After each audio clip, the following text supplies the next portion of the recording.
Ngayong adlaw, magandang araw sa ating lahat. Ito na po ang ating latest weather update ngayong hapon.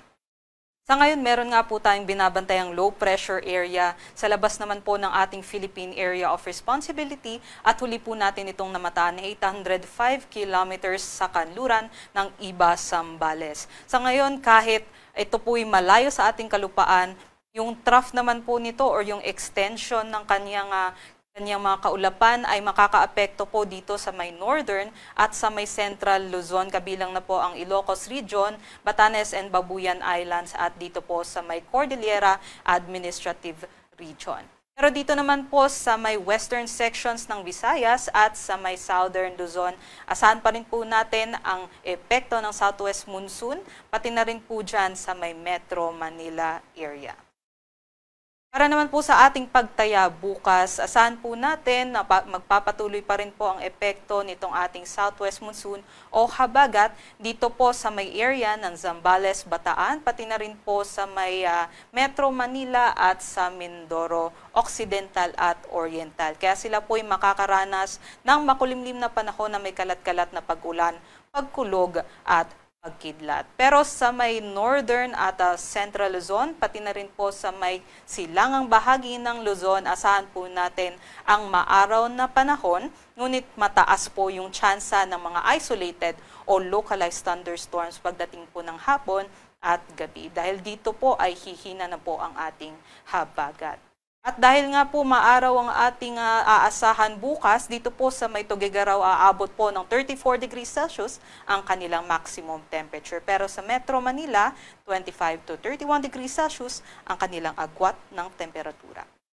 Dumako naman po tayo sa Kabisayaan, sa Palawan at sa Mindanao, kung saan yung habagat po ay patuloy pong iiral dito po sa may Palawan area at magdadala ng mga makulimlim na panahon na may kalat-kalat na pag-ulan, pagkulog at pagkilat sa may Kalayaan at kabuuan po ng Palawan. Ngunit sa ibang bahagi po ng Visayas at Mindanao, asahan pa rin po natin ang bahagyang maulap hanggang maulap na papawirin at mataas na tsansa ng mga isolated o localized thunderstorms, lalong-lalo na pagdating ng hapon at gabi. At dahil dyan mainit po yung ating silangan at timugang bahagi ng bansa natin, aabot hanggang 32 hanggang 33 degrees Celsius ang ating maximum temperature. Para naman po sa ating sea conditions, wala na tayong nakataas na gale warning sa anumang baybaying dagat ng ating bansa. Ngunit aabot po ng moderate o katamtaman po yung ating mga pag-alon dito sa may western section at sa may northern section ng Luzon. So dito po sa may western section ng Luzon ay aabot hanggang 2.5 meters ang ating pag-alon at dyan naman po sa northern section ay aabot ng 1.8 meters ang ating pag-alon na delikado pa rin po sa maliliit na sasakyang pandagat. Pero sa natitirang mga baybaying dagat natin, asahan po natin ang banayad hanggang katamtaman na mga pag-alon na aabot po hanggang 0.6 to 1.8 meters. Ito po ang ating 3-day weather outlook for Monday hanggang Wednesday. So sa kabuuan po ng ating bansa, asahan po natin na by Monday ay mas hihina po ang ating habagat at magkakaroon po tayo ng monsoon break, which means po na magkakaroon tayo ng matinding sikat ng araw dahil hindi po makakaapekto ang southwest monsoon sa ating buong bansa.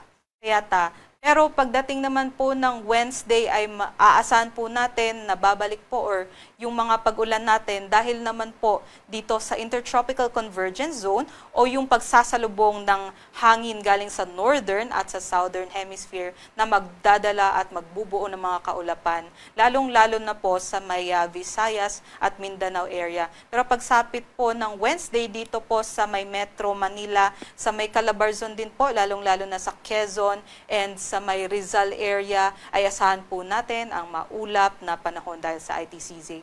Pati na rin po dito sa may Bicol region. So, yun po ang ating aasahan sa loob ng 3 araw.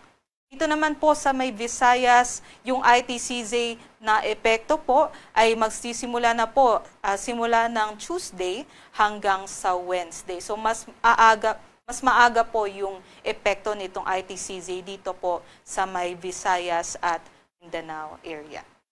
So dito nga po, parte na rin po sa may Mindanao area, asahan po natin ang maulap na panahon pagdating po ng Tuesday. Pero Monday ay magiging maaraw po tayo. At aabot nga po ng hanggang 33 degrees Celsius dito po sa may Zamboanga City at Metro Davao City.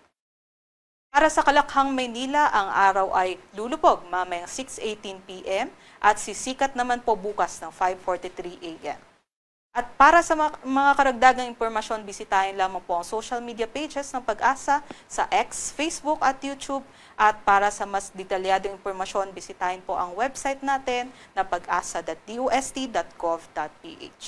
At yun lamang po ang latest galing dito sa Pag-asa Weather Forecasting Center. Ito po si Lian Loreto. Mag-ingat po tayong lahat.